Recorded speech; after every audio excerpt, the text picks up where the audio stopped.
Here we are again in the same car we were in yesterday, parked in almost the same spot. So today I think I'll talk about a little bit about epistemology, and I have a whole lot to say about epistemology, so there's probably going to be more than one video. Today I want to talk about three broad categories, or three approaches to knowledge. One is called skepticism, or global, like total skepticism, like basically a denial that there is such a thing as knowledge. One is called methodism, and this is where you think all knowledge begins with a method. You have some method that you use to acquire knowledge, and that's your starting point. And the other is called particularism, and that's hard to say. Particularism. So particularists begin with what seem to be clear case examples of knowledge, and then from there they work out a method, and then based on that method they can acquire more knowledge, whatever. So I guess maybe I should start with defining my terms, because I've run into a bunch of people through the years who have said, I don't believe anything, or I don't have beliefs. I either know something or I don't know it. And that has always struck me as being straight up kooky dukes. And my suspicion is that they're probably defining belief differently than I'm defining it. I don't know what they mean by it.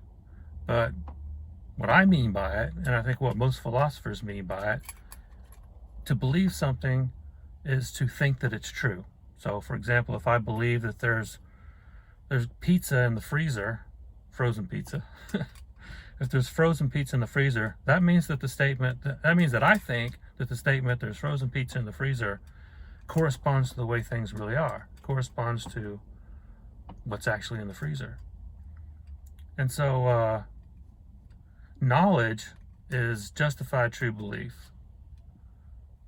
There's probably some of you are thinking, what about Gettier, the Gettier problem? I'm gonna lay that to the side for a moment and analyze this whole definition about knowledge is justified true belief. Imagine a scenario where you believe something. Well, let me go a different direction. Let's say that I say, well, I know that there's pizza in the refrigerator, pizza in the freezer, but I don't believe that there is. I don't actually think that there's any pizza in there, but I know that there is. Well, you would probably think I was contradicting myself. So belief is a necessary ingredient to knowledge. It doesn't make sense to say you know something, but you don't even think that it's true. So, but belief by itself is not enough, because it also has to be true. If I told you that I believed that there's pizza in the freezer and you went and looked and there wasn't any, then you know what, I'm going to use cookies in the cookie jar. I like that one better. Cookies in the cookie jar. So if I told you that I believe that there's cookies in the cookie jar and you went and looked and there wasn't any, then obviously I couldn't have known that there were cookies in the cookie jar. You can't know something if it's not at least true. So a necessary ingredient to knowledge is that whatever it is that you believe has to also be true. But those two things by themselves are not enough either. Because what if it's a situation where I believe that I'm going to win the lottery, and then, holy cow, I do win the lottery. Well, I just got lucky. There was nothing to connect my belief with that information. And so having a belief and having knowledge are not sufficient by themselves, or having a belief and having something be true are not sufficient by themselves to have knowledge. You also need justification. You have to have some kind of reason or warrant that connects your belief to the thing. And the Gettier problem, so philosophers typically say knowledge is justified true belief. So in the Gettier problem, that's where you come up with a scenario where you have all those ingredients. You believe it, you have a justification for believing it, and it happens to be true, but it still doesn't count as knowledge. And I actually have a real life example to give you, something that happened to me back in middle school. So there was this kid named Chad, and he had a girlfriend named Wendy. And one day I was just teasing Chad, and I said, oh, Chad, I heard a rumor, man. I heard Wendy was going to break up with you. And Chad's like, no. And, he's all devastated and everything, and I felt bad about it. So I said, I'm just joking. Told him I was joking. The next day he came up to me and he was just furious because Wendy did break up with him. So, so when I told Chad that Wendy was going to break up with him, he had a belief that he believed me. That's why he got upset. And he also had a little bit of justification because, I was mostly honest most of the time. He had no reason to think that I would lie to him. So he had some justification for believing that it was true. And it turns out that it was true. Wendy, well, it's not true that I heard the rumor, but it was true that Wendy was going to break up with him. So he had a justified true belief, but it didn't really count as knowledge, clearly, because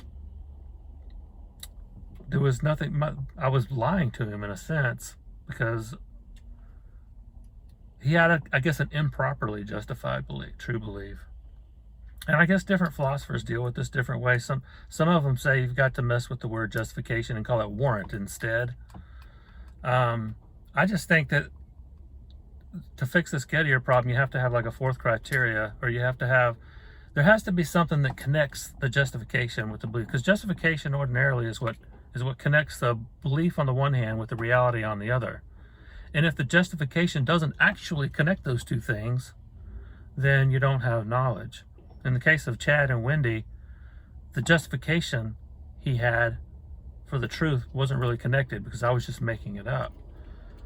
And so it has to be like a properly justified true belief. I don't know.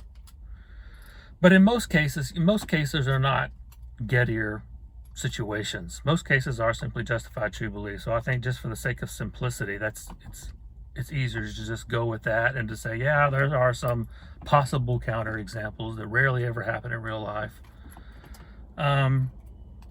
Okay, so that's knowledge, or that's belief and knowledge. I guess I should tell you that truth also is correspondence with reality. I'm surprised that this is really a controversy, because it seems to me that that's what almost all of us mean by the word truth. Now there are different definitions. Some people say truth is there's the coherence theory of truth, and there's these other theories of truth. But if, say, somebody came in and they say, hey, guess what? I saw some cookies in the cookie jar. And you say, is that true? What are you wanting to know?